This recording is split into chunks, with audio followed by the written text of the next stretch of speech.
Assalamualaikum warahmatullahi wabarakatuh. Halo adik sanak warga Kota Bengkulu. Jumpa lagi di channel kami, channel Realita Pus TV, channel yang memberikan informasi, edukasi, dan inspirasi.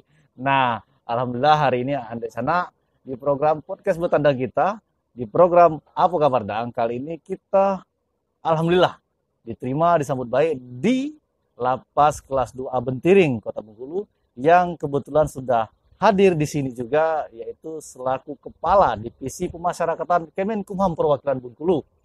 Yang mau tahu siapa dia, nanti kita akan perkenalkan. Tapi sebelum menyaksikan tayangan ini atau perbincangan kita hari ini, jangan lupa kami ingatkan di like, comment, and subscribe ya. Semoga channel ini terus berkembang dan bermanfaat. Dan bagi yang sudah melakukannya, kami ucapkan terima kasih dan tetap sehat dan semangat. Nah, ini kita langsung ngobrol dengan narasumber kita. By the way, anyway, apa kabar Ibu Ika? Alhamdulillah sehat. Alhamdulillah sehat ya. Tetap semangat ya di Selalu tengah harus pandemi ya. semangat. Harus Harus semangat. semangat. Nah ini Ibu Ika ngobrol-ngobrol nih sebagai pembukaan obrolan kita. Lebih baiknya diperkenalkan diri dulu nih. Siapa sih Ibu Ika? Karena banyak orang kan tahu di media sosial atau di media pemberitaan, tapi belum kenal lebih dekat. Ya, kita kenalkan lagi pada adik sana. Silakan. Selamat siang ada di sana. Salam sejahtera buat kita semua. Perkenalkan, saya Ika Yusanti. Nama lengkap saya Ika Yusanti, namun sebagian besar orang memanggil singkatnya Ika. Ika, Ibu Ika. Ya, jabatan saya saat ini adalah Kepala Divisi Pemasyarakatan Kanwil Kemenkumham Bengkulu. Divisi pemasyarakatan itu membawahi ada 10 unit pelaksana teknis di wilayah Bengkulu. Yeah. Ada 7 lapas dan rutan, Yeah. ya. Ada 1 bapas dan ada 2 rukbasan. Gitu. Kalau kita mau lihat bahwa di Bengkulu itu ada lapas kelas 2 Bengkulu. Saat ini kita ada di lapas kelas 2 Bengkulu yang mungkin masyarakat lebih mengenalnya lapas Bentiring. Yeah. Ada lapas kelas 2 Curug di Rejang Lebong, ada lapas kelas 2B Arga Makmur, ada lapas perempuan di Kandang Limun, ada lapas pembinaan khusus anak. Yeah. Lalu ada 2 rutan kelas 2B Bengkulu atau adik sana pasti mengenalnya dengan rutan Malabro. Yeah. Lalu ada rutan Mana di Bengkulu Selatan dan Balai Pemasyarakatan, 2 rukbasan, rumah penyimpanan benda sitaan dan barang rampasan negara di Bengkulu dan di Arga Makmur. Nah, itu adik sana luar biasa unit kerja di bawah naungan Kandip pemasyarakatan di bawah pimpinan Ibu Ika yang kita apresiasi karena perempuan bisa berbicara banyak di lembaga pemerintahan khususnya di Kanwil Kemenkumham Perwakilan Bengkulu. Nah, by the way ini Ibu Ika terkait dengan topik yang kita akan perbincangkan hari ini di podcast program Apa Kabar Dang ini, bahwa masyarakat mungkin ada di sana belum tahu sih sejauh mana sih penanganan atau mungkin upaya Kemenkumham khususnya di divisi pemasyarakatan dalam meningkatkan pelayanan sarana dan prasarana di masa pandemi yang saat ini ya luar biasa begitu dampaknya dirasakan masyarakat. Silakan nih Bu Ika. Ya, terima kasih nih, terima kasih banyak. Memang kita 1,5 tahun ini mengalami hal yang sulit ya. Yeah. Kita sama-sama mengalami sulit bahwa pandemi ini membuat kita harus banyak menahan diri, bersabar diri. Satu hal yang perlu adik sana tahu bahwa ada kita memahami, kita menyadari bahwa penularan COVID-19 itu yang paling utama adalah dari droplet. Yeah. Sementara maka kita disarankan untuk selalu menggunakan masker dan menjaga jarak. Benar. Namun kalau kita lihat dari jumlah penghuni lapas dan rutan, itu semuanya sudah over kapasitas. Ya kan? Iya. Semua, hampir semua lapas dan rutan yang ada di Bengkulu semua over kapasitas. Jangan-jangan se-Indonesia juga ya gitu ya kondisinya? Oh iya, itu udah pasti. Kalau kita mau lihat rate angka di seluruh Indonesia, itu udah over kapasitas. Di Bengkulu saja over kapasitas. Yang tidak over kapasitas itu hanya di LPKA dengan di lapas perempuan. Ya, namun juga meskipun mereka tidak over kapasitas, tapi kita lihat di dalam blok, di dalam kamarnya, mereka nggak bisa melakukan distancing kan? Benar. Di dalam satu kamar harus berisi bersama-sama 8 orang, 10 orang, itu kan mereka tidak bisa menjaga jarak yang harus jaraknya 2 meter Jelas, gitu. ya. Dan mereka harus punya ketentuan di jam-jam tertentu, terutamanya malam hari kan harus berkumpul di dalam satu kamar yang terkunci. Benar. Ya kan? Ya. Maka penularannya sangat Rentan, sangat cepat. Iya. Oleh karena itu, kami harus mengambil langkah-langkah. Nah, langkah-langkah yang pertama adalah saat ini kami gini, mereka ada di dalam lapas, itu secara otomatis mereka sudah terisolasi. Benar. Ya kan? Benar. Sudah terisolasi. Tidak ada COVID yang masuk ke dalam selama mereka di dalam. Iya. Maksudnya mereka tidak membawa. Karena mereka ada di dalam. Benar. Maka yang membawa adalah yang dari luar masuk ke dalam. Itulah kebijakannya membatasi. Membatasi akses, membatasi, mengurangi, meminimalisir paparan virus yang dibawa dari luar ke dalam. Salah satu yang dilakukan adalah sementara mengganti kunjungan fisik. Selama ini kan kunjungan fisik, keluarga datang bertemu. Tatap muka ya. Nah itu kita nggak tahu keluarga dari mana, dari jalan dari jauh, dari di jalan nanti bertemu siapa gitu. Maka kunjungan yang tadinya bertemu tatap muka secara fisik kami ganti secara virtual. Dengan video call. Video call, sarana-sarana video call kami perbanyak, kami fasilitasi. Itu salah satunya mengurangi. Lalu juga sidang tahanan yang bersidang, mereka kan biasanya bersidang, kalau di rutan itu kan bersidang mereka dari dalam dibawa keluar kan ke pengadilan. Iya, benar-benar. Ya kan? Ya. Nah, pada saat perjalanan dari rutan ke pengadilan itu kan rentan sekali. Iya. Nanti kalau mereka dari luar masuk ke dalam, nggak mungkin kan diisolasi 14 hari. Mereka bertemu kumpul lagi dengan teman-temannya di blok, nah itu mereka membawa virus. Lingkungan yang baru ya. Kalau mereka membawa virus, ada satu yang terkena, ya coba aja abang. Bayangkan dalam satu kamar satu kena, ya udah ini kamar yang ini akan semuanya otomatis kena. Terdampak. Gitu kan? Nah, sidang pun tidak kami lakukan secara bertemu di pengadilan, kami lakukan secara virtual. Juga. Kami fasilitasi sarananya supaya tahanannya ada tetap di dalam rutan, tapi persidangan hakim dan jaksanya mungkin tetap ada di pengadilan. Tapi tidak mengurangi tujuan dari proses persidangan untuk mencari bukti-bukti hukum. Iya, benar. Ya kan?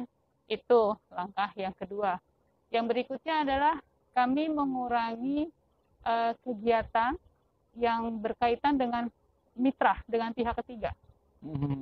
Misal, di dalam lapas itu kan ada kegiatan-kegiatan pembinaan.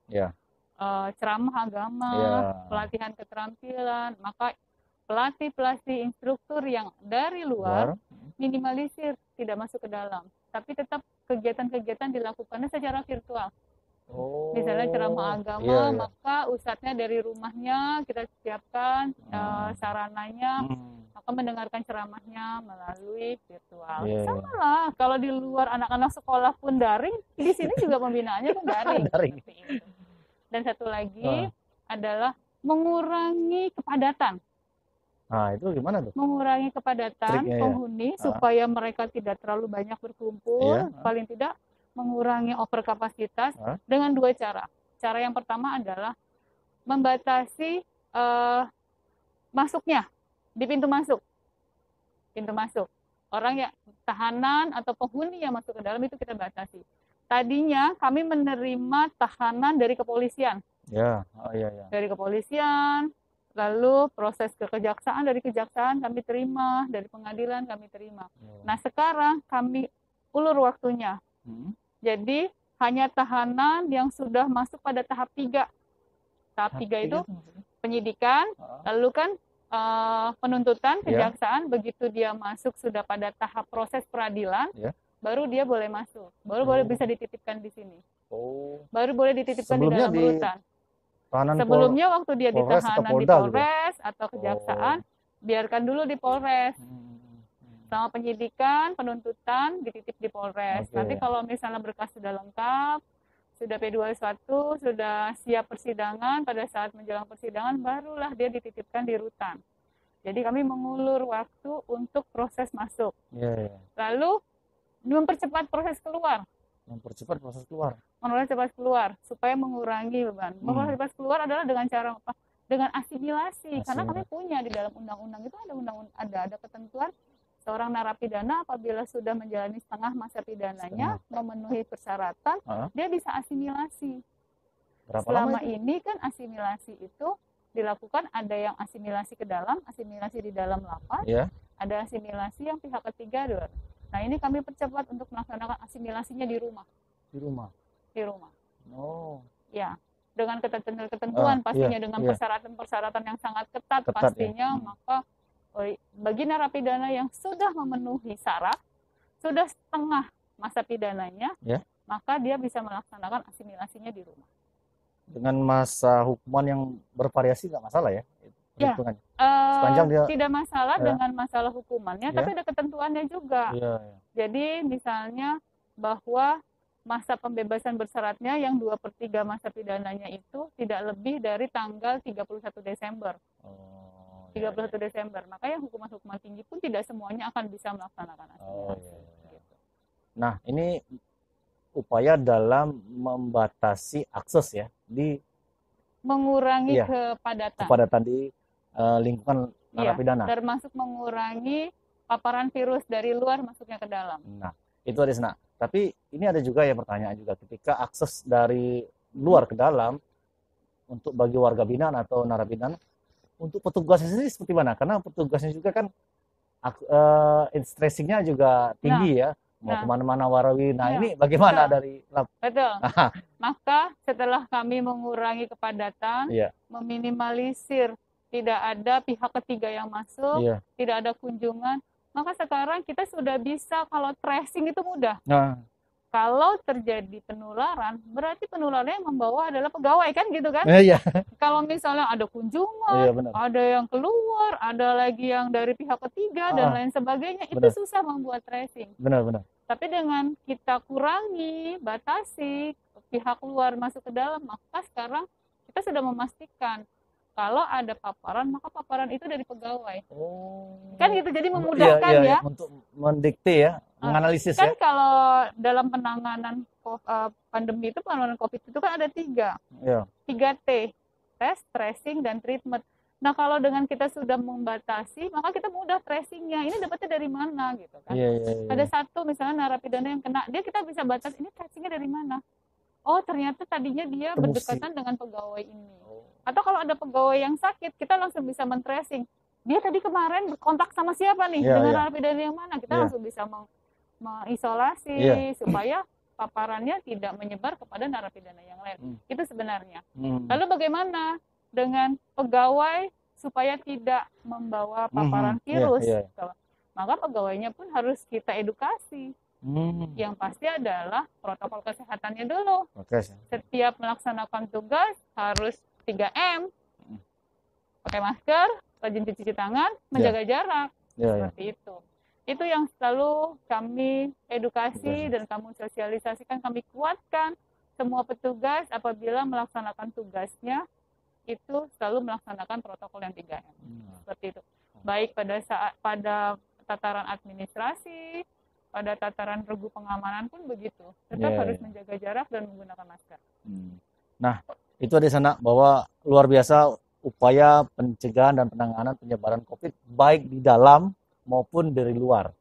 Nah, pertanyaannya satu juga yang menggelitik ini Ibu Ika, bahwa sejauh ini apakah sarana prasarana pendukung dalam mencapai merealisasikan apa yang diprogramkan itu sudah maksimal belum sejauh ini? Kami berupaya untuk maksimal, pasti. Yang pertama adalah yang kami harus lakukan adalah meningkatkan imun dulu. Imun. Iya kan? Imun siapa itu? Imun pegawainya? Pegawai dan narapidana. Seluruh ya? Iya dong, narapidana juga kan yang harus teman-teman adik sana ketahui adalah narapidana punya hak yang sama dalam hal layanan kesehatan, sama dengan masyarakat. Mereka ini statusnya boleh narapidana, mereka ini statusnya boleh orang hukuman. Benar. Tapi hanya satu yang hilang. Hak yang dicabut itu cuma satu, yaitu hak kemerdekaan bergerak. Hak kemerdekaan bergerak. Tapi hak-hak lainnya sama. Terpenuhi ya. Hak layanan kesehatannya sama, hak makannya pun sama ya kan. hak pendidikannya sama, apalagi hak politik misalnya dalam bentuk pilkada dan lain sebagainya sama dengan Boleh ya? masyarakat. Boleh, itu nggak Ini. boleh, kan gitu kan? Nah, Iya. maka kalau kita menghimbau kepada masyarakat untuk salah satu upaya supaya kita tidak terpapar adalah menaikkan imun, menjaga kesehatan. Benar. Maka kami pun juga menaikkan imunnya pegawai dan narapidana, warga binaan, tahanan dan narapidana. Caranya satunya gimana? Pemerintah sudah sadar betul tentang terkait itu, bahwa ada dana yang harus kita refocusing katanya ya untuk penanganan COVID. Maka ada mata anggaran yang dikhususkan untuk penanganan COVID. Kita belikan untuk masker, sanitizer, setiap tempat kita berikan sanitizer, lalu disinfektan, maka secara rutin kamar-kamar, gedung-gedung kantor itu disterilisasi dengan disinfektan, dan yang paling utama adalah pemberian daya tahan tubuh dalam bentuk vitamin. Vitamin, suplemen. Vitamin itu diberikan kepada pegawai, juga diberikan kepada warga binaan, kepada narapidana dan tahanan. Dibilang anggarannya ada negara sudah memberikan itu dan berhak mereka. Semua kalapas, karutan wajib memberikan daya tahan tubuh. Wajib ya? Wajib, karena anggarannya sudah ada. Sesuai dengan kemampuan anggaran yang tersedia. Gitu. Kalau ditanya, semua kalapas dan karutan pasti sudah memberikan vitamin. Tapi sesuai dengan kecukupan anggaran yang tersedia ya. Seperti itu. Lalu juga upaya-upaya peningkatan daya tubuh lainnya seperti apa? Memberikan kesempatan mereka untuk berjemur, bertemu dengan matahari, vitamin D ya, berjemur, olahraga, diberikan kesempatan seperti itu. Gitu. Nah, tantangan ini, kita bicara tantangan ini, tantangan semakin next time-nya kan makin berat ya. Nah, tantangan nanti sudah terbaca nggak, terpetakan nanti tantangan seperti apa nanti dihadapkan, karena ya tadi dengan kondisi dinamika kapasitas yang over ya kan, di tengah ya ruang gerak juga kita akses terbatas, karena kalau terlalu luas jadi ancaman juga bagi kita, baik tugas maupun yang di dalam. Nah ini seperti apa nih antisipasinya melihat kondisi next time ini kira-kira? Tantangan, saya suka banget dengan kata tantangan. Saya paling tidak suka dengan kata hambatan dan kendala. Kalau kita bicara hambatan dan kendala, itu pasti akan terkesan membuat kita lemah. Benar-benar. Tantangan ini berarti tapi kita tantangan berarti kita semangat. Saya suka sekali dengan diksi itu ya. Tantangan. Ada motivasi ya. Iya. Tantangan yang pertama, yang pasti dihadapi berat oleh seluruh petugas pemasyarakatan, lapas dan kalapas gitu ya. Saya yakin kalau ditanya sama kalapas, tantangan yang pertama ada ditanya sama semua warga binaan, kapan saya boleh ketemu sama keluarga? Itu pasti. Rindu ya. Iya. Kapan? Gak cukup lah video dengan call video call. Benar. Pasti mereka pengen berkumpul sama. Ini itu manusiawi ya? Manusiawi. Itu 1,5 tahun mereka tidak bisa bertemu loh dengan sampai dengan saat ini? Sampai dengan saat ini. Wah, luar biasa ini. Mereka bertemu hanya dengan video call. Ya, itu tantangan yang terberat. Pastinya bukan dibilang berat sih, tapi rasa humanis kita pasti akan sedih kali gitu ya, menjawabnya seperti apa gitu. Tapi itulah kembali tantangan. Harus bisa mengkomunikasikan, harus bisa mengedukasi, mensosialisasikan supaya mereka menyadari yang kami lakukan ini bukan dalam rangka menyusahkan atau menyulitkan atau meniadakan hak untuk bertemu dengan keluarga. Tapi yang kami lakukan saat ini adalah demi keselamatan. Maksudnya satu adalah keselamatan. Yang kami upayakan saat ini adalah yang paling utama adalah demi kesehatan dan keselamatan. Karena kalau misalnya sudah satu terpapar di lapas ini, ini bisa jadi kuburan massal ini. Iya. Iya kan? Benar. Satu terpapar, langsung semuanya akan mudah dengan cepatnya menyebar, terpapar. Dan kalau ada yang tidak terselamatkan, bisa jadi semakin menurun. Bisa jadi masalah besar ya. Bisa jadi masalah besar. Yang jelas itu pasti. Itu. Lalu tantangan yang berikutnya adalah, itu tantangan yang pertama ya. Tantangan yang berikutnya kayak banyak ini di sana. Tantangan yang berikutnya adalah gini. Sangat disadari sekali fasilitas layanan kesehatan di lapas dan rutan itu terbatas. Enggak seperti kayak di rumah sakit. Yakin ya kan? Nah, seperti poliklinik kami sarananya terbatas sekali. Para medisnya terbatas. Tidak semua Bahkan kalau di lapas Bentir ini nggak punya dokter loh. Masa? Punya perawat tapi nggak punya dokter. Masa? Gitu. Ya. Maka kalau ada narapidana yang sakit, ya, gitu ya, itu kan tindakan-tindakannya medisnya itu terbatas medisnya ya, sangat terbatas, minim ya, minim. Dan kalau kami mau rujuk keluar nah lapas ini itu harus prosedur. ini. Nah, ini bagaimana ini tantangan satu, luar biasa ini. dibawa ke rumah sakit, kita akan berpikirnya jangan-jangan di rumah sakit tambah banyak, tambah tertular. Belum lagi harus dengan pengawalan. Benar. Pengawal itu kan setiap hari dia di rumah sakit harus dikawal dengan petugas kami. Ya. Kami pun khawatir petugas kami ngawal di sana malah nanti tertular kan gitu. Ya. Itulah makanya kami berupaya sedemikian mungkin mengedukasi, mensosialisasikan, mengoptimalkan upaya-upaya supaya mereka tuh kalau bisa jangan sakit. Yeah. Jangan sakit ya. Jangan sakit. Dilarang sakit ya. Sakit sedikit. Enggak dilarang, bukan dilarang, tapi sebaiknya jangan sampai sakit. Kalau sakit ringan-ringan masih kita bisa, masih kita upayakan, masih kita bisa sembuhkan di dalam, ditangani di dalam, sebaiknya di dalam. Jangan sampai dia ke rumah sakit. Gitu. Maka setiap kalapas harus bisa berkoordinasi dengan dinas kesehatan, dengan puskesmas setempat, gitu. Harus cermat tentang persediaan obat-obatan, gitu. Harus disiplin juga dalam mengawasi dan trolling, kontrol keliling. Kontrol keliling itu bukan hanya sekedar melihat tentang keamanan, tapi juga harus melihat kondisi kesehatannya. Kalau misalnya ada yang sudah mulai panas-panas badan, gitu ya, segera cepat penanganannya. Dan itu ada ruangan khusus ya, mungkin ya? Ya. Ketika sudah ada gejala apa gitu ya? Pasti. Ada. Jadi terutamanya yang kami lakukan adalah kalau ada tahanan baru masuk gitu ya. Itu kami isolasi dulu 14 hari. Ada ruang khusus ya? Ada ruang khusus. Di semua rutan atau apa? Iya, pasti. Setiap tahanan yang masuk isolasi dulu 14 hari.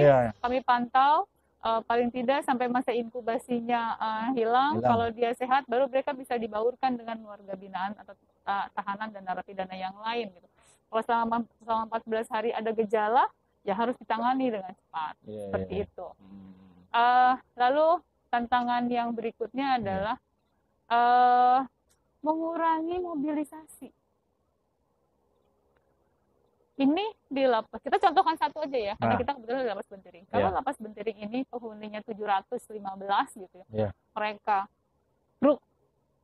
keluar semua kamar, mereka berinteraksi, ya kan?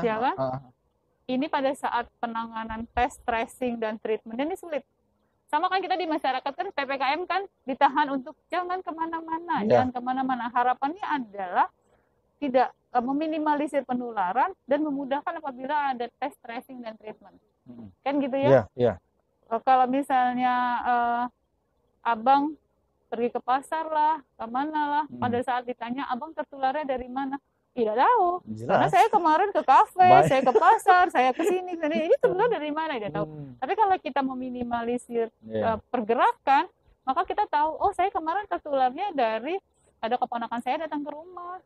Begitu keponakan saya di sana positif, ya kami siap-siap harus menjaga diri jangan sampai kita positif. Atau kalau kita positif, oh kemarin saya tertular dari kawan saya yang datang.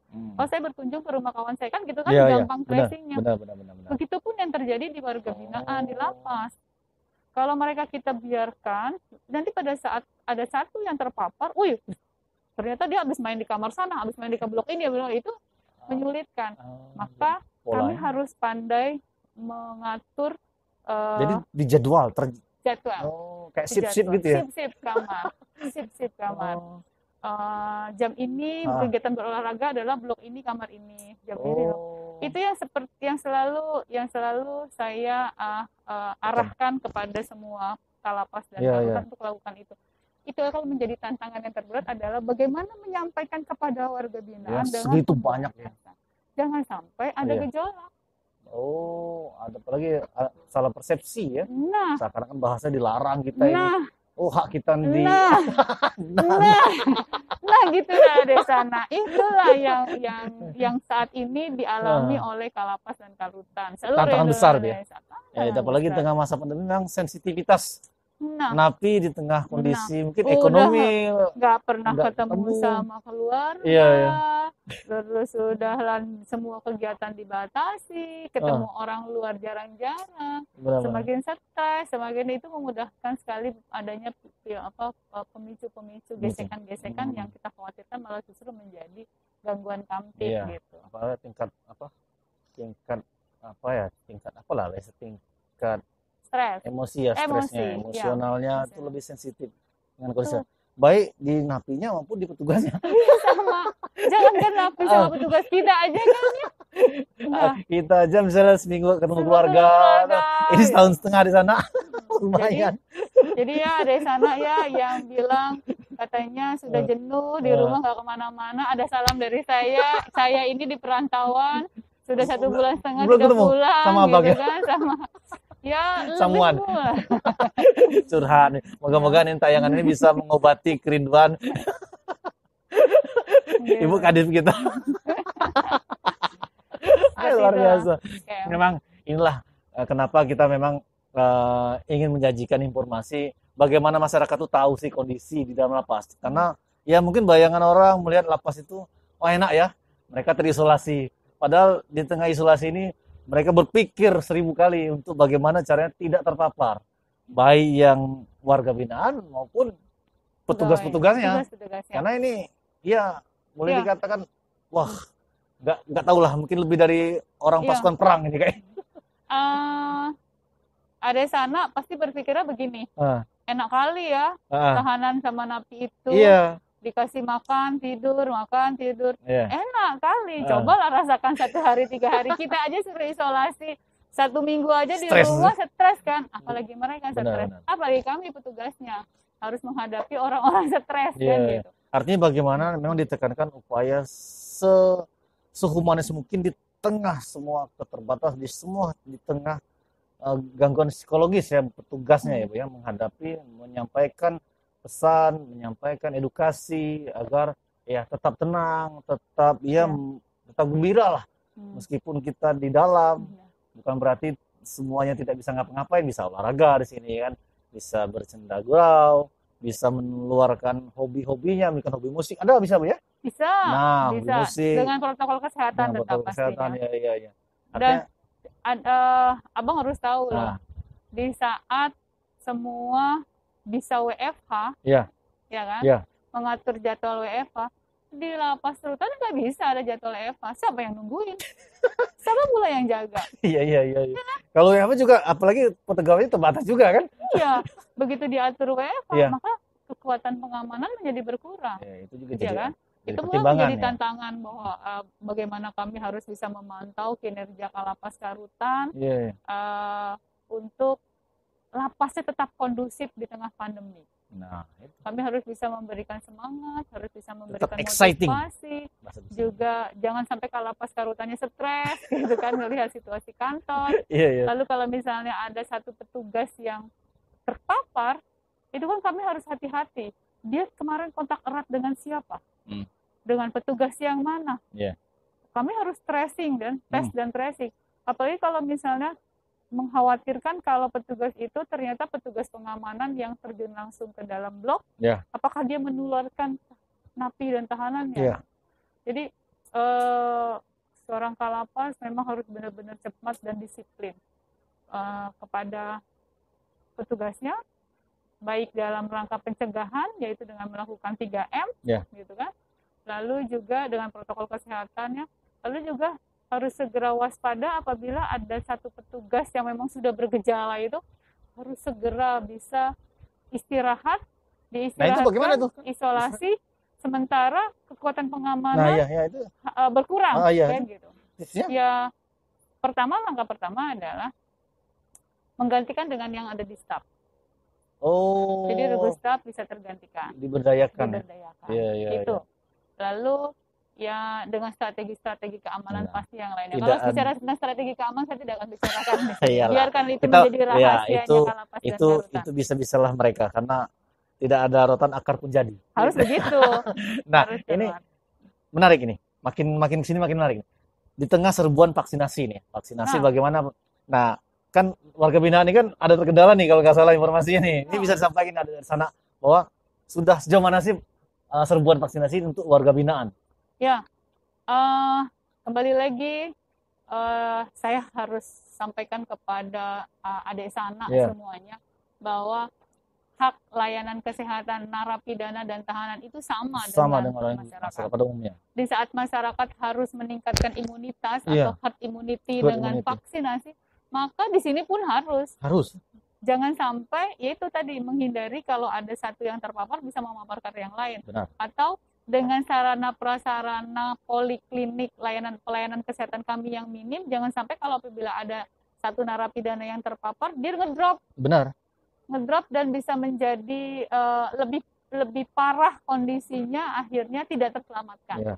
Itu yang harus kami benar-benar cermati. Maka vaksinasi, kebutuhan vaksin bagi narapidana dan tahanan itu menjadi hal yang kalau di masyarakat harus dipercepat. Keempat kami pun juga harus dipercepat. Harus. Ya kan? Hanya masalahnya adalah pertama, ketersediaan vaksin yang ada di instansi itu memang terbatas. Semua berbagi antara masyarakat luar dengan yang ada di dalam lapas bagi tahanan dan narapidana. Gitu. Lalu kendala yang kedua adalah kemarin itu persyaratan tentang NIK. Nah, itu hari sana. Tidak semua narapidana kami mempunyai NIK. Ya kan?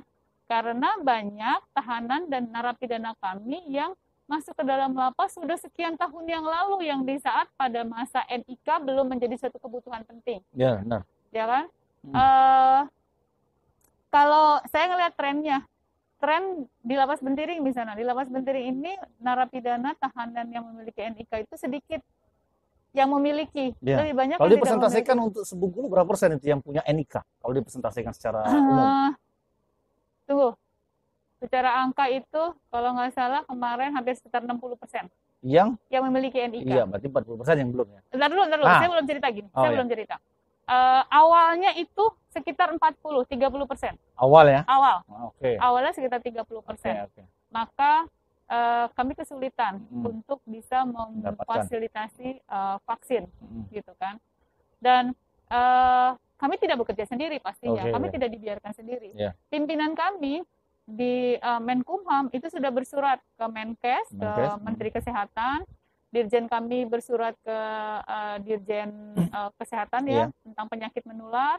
Lalu kami juga tingkat provinsi sudah ke Dinas Kesehatan Provinsi untuk bisa memberikan vaksin dengan mengabaikan NIK. Artinya tanpa NIK tolonglah, tetap walaupun tidak ada NIK tapi tetaplah karena ini udah darurat tanda kutip ya. Dan itu sudah dilaksanakan di beberapa wilayah. Di Kalimantan bisa, di Kalimantan Timur bisa, di Padang ada, di Kepri pernah, di Jawa Tengah ada gitu. Tapi sifatnya parsial. Karena ada di wilayah tertentu yang berani, ada wilayah-wilayah tertentu tidak berani. Nah, kok bisa ini?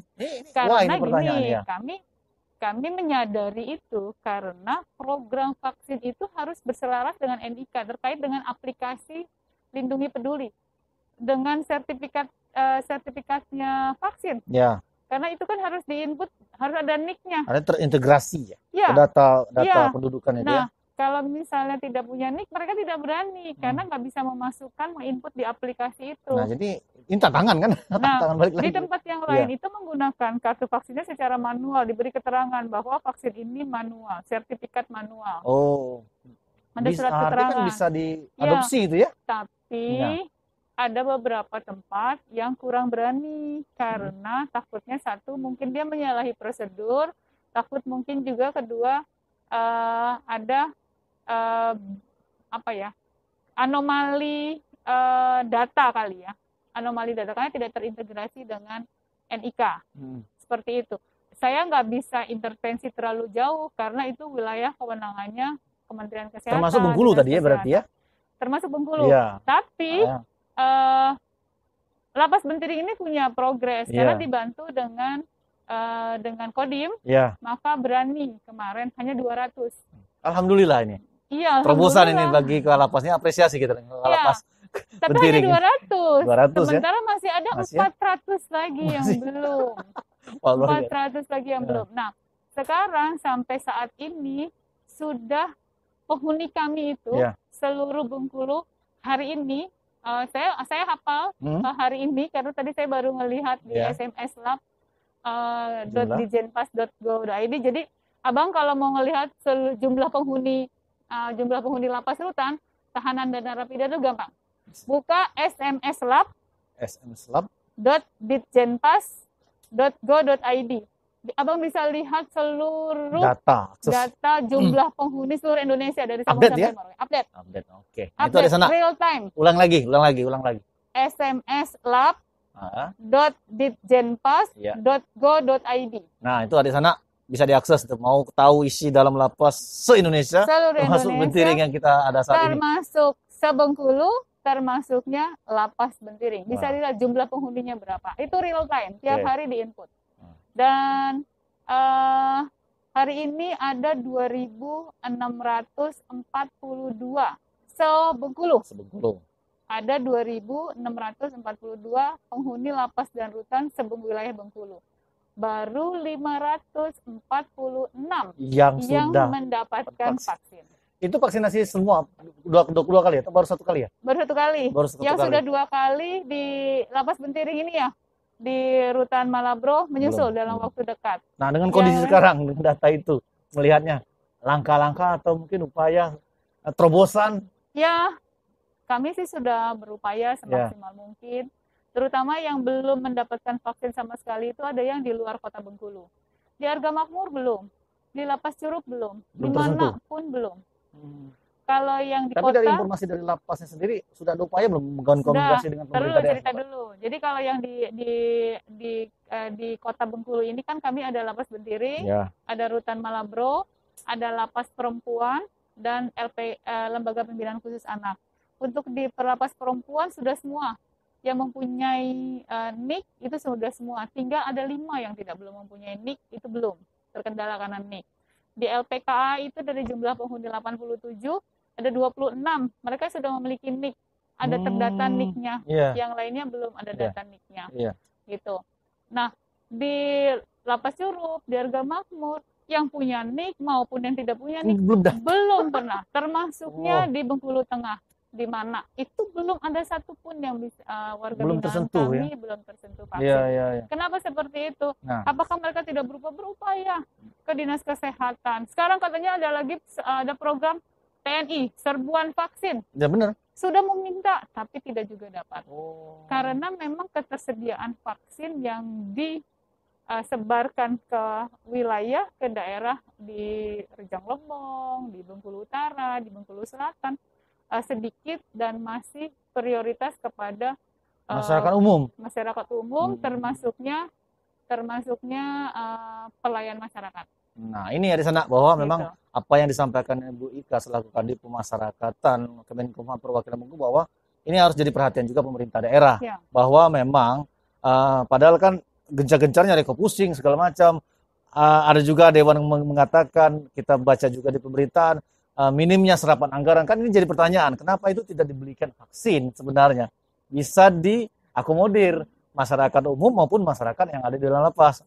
Artinya, ya sebenarnya tidak ada alasan. Tinggal lagi bagaimana memang komitmen atau mungkin keseriusan pemerintah daerah melihat fakta di lapangan, artinya di masyarakat, khususnya di dalam lapas. Karena bagaimanapun, ya hak yang dia diberikan harus sama ya. Bukan ya?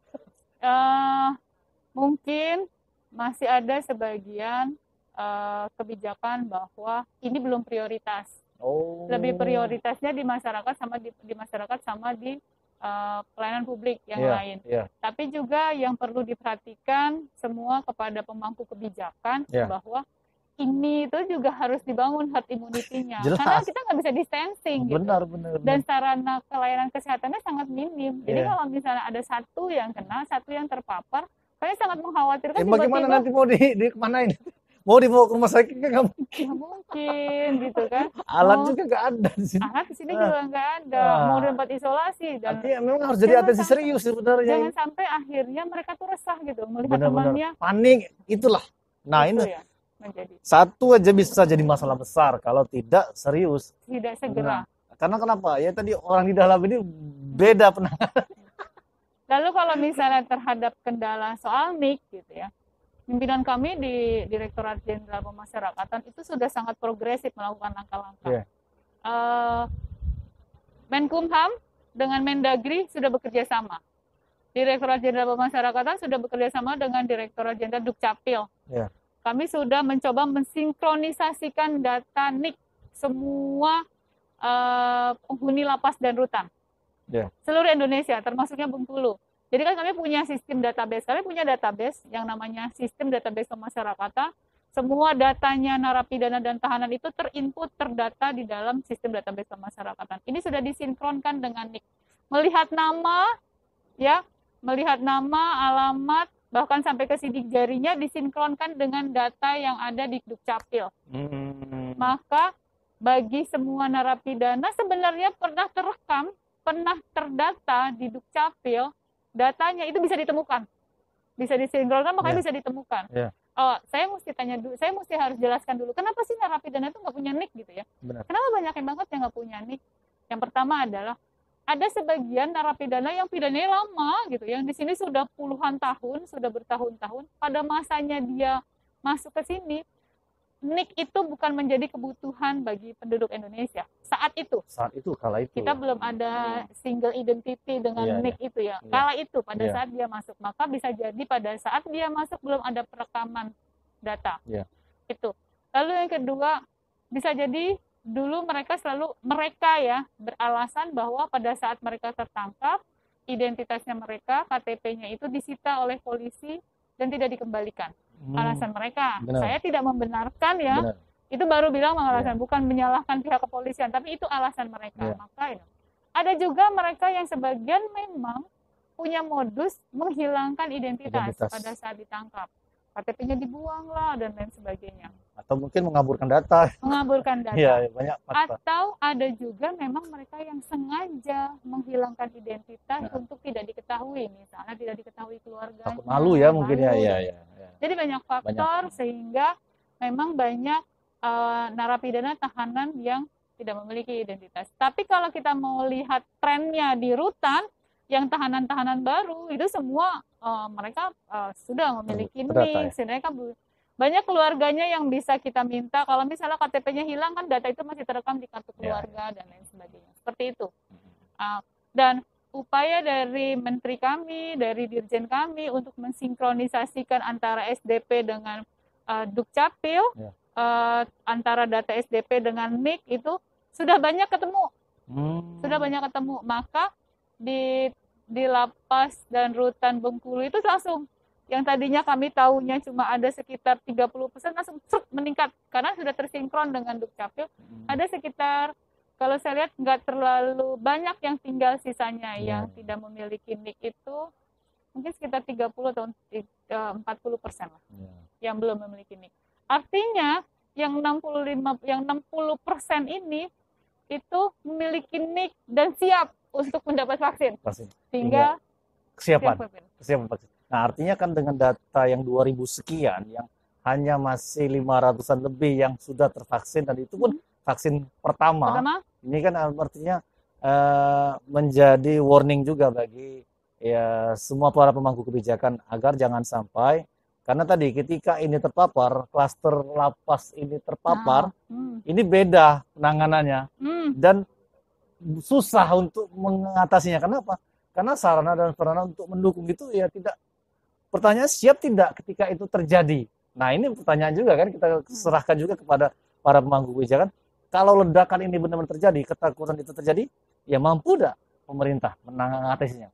Karena kapasitas orang populasi di dalam ini sudah sangat over. Dan sarana dan prasarana tidak mumpuni untuk menangani penyakit COVID. Betul. Nah. Betul sekali. Jangan sampai nanti ada satu yang terpapar, lalu kami kurang bisa menanganinya dengan baik karena sarana prasarana kami terbatas, gitu kan. Oksigen kami paling kita cuma punya 2-3 tabung. Nah, kalau misalnya nanti terpapar, alangkah bagaimana kami harus penanganannya. Yang paling utama adalah buat kami, misi kami sekarang ini adalah keselamatan, kesehatan dan keselamatan. Maka kami harus benar-benar bekerja ekstra keras, terutama terutama pastinya adalah memberikan pemahaman, edukasi kepada semua penghuni, narapidana dan tahanan. Apapun yang kami lakukan saat ini adalah bukan dalam rangka menyusahkan, termasuknya membatasi kunjungan dengan keluarga. Itu tidak dalam rangka menyusahkan atau meniadakan hak, tapi tujuan kami semata-mata adalah untuk kesehatan dan keselamatan. Closing statement ini, Bu Kadip, terkait dengan momentum 17-an ini, apa yang bisa disampaikan terkait khususnya mungkin remisi segala macam, mungkin bisa disampaikan sebagai closing statement di program kita. Ini kalau bicara remisi nggak bisa closing statement ini. Ini panjang statement ini kayaknya. Minimal agak saruma lah. Biar masyarakat mungkin ada di sana yang mungkin dapat kabar gembira. Ada di sana setiap tanggal 17 Agustus narapidana itu punya hak untuk mendapatkan remisi atau pengurangan tahanan. Yang kita sebut dengan remisi umum. Kenapa dibilang remisi umum? Karena semua yang sudah memiliki hak itu mendapatkan remisi. Beda dengan remisi khusus. Remisi khusus itu diberikan pada saat hari raya sesuai dengan agamanya masing-masing. Jadi kalau orang agamanya Islam, maka dia diberikannya remisi khusus hari raya Idul Fitri. Kalau yang Nasrani, maka diberikan remisi khususnya pada saat hari Natal. Tapi kalau 17 Agustus, pada peringatan Hari Kemerdekaan Republik Indonesia, semua narapidana yang memenuhi syarat itu berhak mendapatkan pengurangan masa pidana. Besarnya masa pidana sesuai dengan ketentuan. Ada yang 1 tahun, ada yang 2 tahun, ada yang 3 tahun. Tahun pertama 1 tahun. Tahun keduanya itu, pengurangannya bulan. Misalnya tahun pertama itu 1 bulan. Pengurangan kedua ada yang 2, ada yang 3 bulan. Tahun ketiga 4 bulan. Kelima. Jadi jangan heran gini, kok dikasih remisinya banyak banget 6 bulan misalnya gitu. Ya karena dia sudah menjalaninya sekian tahun. Jadi kalau mau dapat remisinya banyak, ya Abang kalau mau dapat remisi lama-lama enggak mau. Enggak mau. 6 tahun di sini dapat remisinya bisa 5 bulan gitu kan. Gitu. Tapi kalau cuma baru 1 tahun paling dapat remisinya cuma 1 bulan seperti itu. Untuk tahun 2021 kami sudah mengusulkan 1.280 narapidana yang memenuhi syarat untuk bisa mendapatkan hak remisi. Se-Indonesia atau Sebengkulu. Ya. Sebengkulu ada dari penghuni 2.642 ada 1.280 yang kami usulkan untuk mendapatkan haknya remisi. Itu mereka sudah memenuhi syarat. Syaratnya adalah yang pertama adalah berkelakuan baik, tidak pernah melanggar tata tertib, tidak tercatat dalam buku register hukuman disiplin. Artinya selama 1 tahun dia tidak pernah melaksanakan pelanggaran tata tertib dan mendapatkan hukuman disiplin. Ada buku catatannya namanya buku register F. Lalu dia sudah menjalani pidananya, sudah menjalani hukumannya minimal selama 6 bulan. 6 bulan. Ya. Jadi kalau misalnya ada yang baru datang, baru dipidana, baru ngejalanin 3 bulan, dia belum bisa dapat. Dia sudah 6 bulan baru dapat remisi. Gitu ya. Untuk kasus-kasus tertentu seperti narkoba, korupsi, lalu teroris, lalu kejahatan transnasional lainnya seperti trafficking, tindak pencucian uang dan lain sebagainya, ada syarat tambahan. Ada syarat tambahan. Syarat tambahannya adalah dia harus mempunyai keterangan dari penyidik bahwa pada saat proses penyidikan dia bekerja sama dalam hal mengungkap kasus.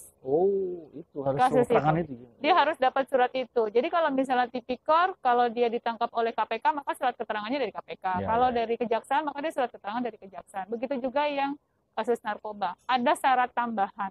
Selain itu, untuk kasus narkoba, untuk kasus tipikor, dia harus sudah membayar uang pengganti, uang denda dan uang pengganti. Kan kalau di pidana itu ada 2, biasanya pidana tambahan.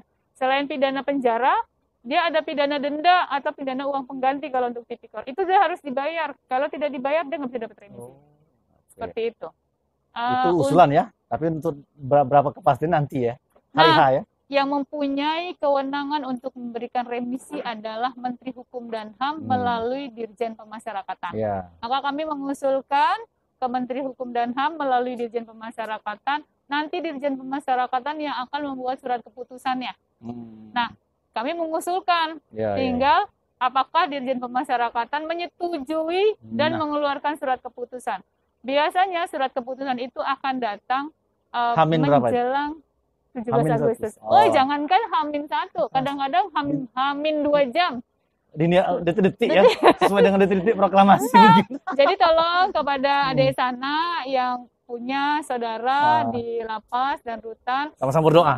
Sama-sama berdoa, semoga bisa mendapat remisi. Tapi ya. tolong ya bersabar, jangan buru-buru nanyanya. Nanti kami akan umumkannya pada tanggal 17 Agustus. Termasuk rekan-rekan wartawan dan media massa, kepada Reality Post dan semuanya, tolong ya bersabar ya. Bersabar. Kami jangan desa-desa. Remisi berapa? Tunggu. Semua akan diumumkan pada tanggal 17 Agustus. Nah, itu artinya sebagai closing statement Ibu Kadif kita, Kadif Pemasyarakatan Kemenkumham Perwakilan Bengkulu, bahwa di momentum 17 ini kita sama-sama berdoa bebas dari corona, keluarga yang berdoa juga bisa mendapatkan remisi ketika ada keluarga di dalam, dan tentunya yang paling penting adalah prokes tetap dan wajib. Ya kan? Kalau bukan kita siapa lagi? Kalau bukan sekarang ya kapan lagi? Nah, itu di sana obrolan kita yang ya kalau saya lihat ini wow, hampir 1 jam nih di sana. Dari tadi Ibu Ika bilang obrol apa? Ternyata dia baru tahu obrolan kita ini luar biasa di program. Saya cuma ngobrol COVID aja bisa sampai 1 jam ya kan? Bahwa memang ini orang tidak tahu kondisi lapas, ya. Makanya kenapa konten ini kita sajikan kepada adik sana agar mereka tahu, agar mereka melek bagaimana kondisi lapas sebenarnya di masa pandemi. Dan makanya kita sajikan di informasi program saat ini. Abang, kalau misalnya nanti ada masyarakat adik sana yang pengen tanya lagi soal lapas, kami siap. Nah, itu adik sana kita akan penuhi dan kita akan akomodir dan kita akan sampaikan kepada masyarakat sehingga biar gamblang, biar mereka tahu tidak seseram yang mereka bayangkan, tidak sejahat masyarakat yang bayangkan bahwa di dalam lapas. Karena masyarakat yang diciptakan bukan untuk menghukum, tapi bagaimana mengubah orang yang tadinya tidak baik menjadi baik. Benar nggak tuh? Setidak-tidaknya saya ingin masyarakat adik sana tahu bahwa kami tidak membiarkan mereka tetap dalam kondisi jahat. Nah, itu. Tapi kami punya upaya-upaya bahwa mereka harus bisa menjadi lebih baik, menjadi taat hukum. Benar. Dan kami tidak diam. Kami punya upaya, kami berusaha semaksimal mungkin bisa memberikan ketenangan kepada masyarakat, bisa memberikan kepada masyarakat jaminan bahwa mereka menjalani pidananya di dalam lapas ini dengan baik. Gitu. Luar biasa di sana. Baiklah, demikianlah obrolan kita di podcast Petandang kali ini. Semoga apa yang disampaikan Ibu Ika selaku Kadif Pemasyarakatan Kemenkumham Perwakilan Bengkulu ini bisa memberikan informasi, bisa memberikan inspirasi bahwa inilah yang terjadi, inilah potret pemasyarakatan di Provinsi Bengkulu, dan apa yang menjadi inti pembicaraan ini juga bisa menjadi atensi bagi para pemangku kebijakan di Provinsi Bengkulu. Demikianlah obrolan kita. Terima kasih Ibu Ika atas waktu dan semangatnya. Terima kasih sehat, juga. Tetap jaga prokes.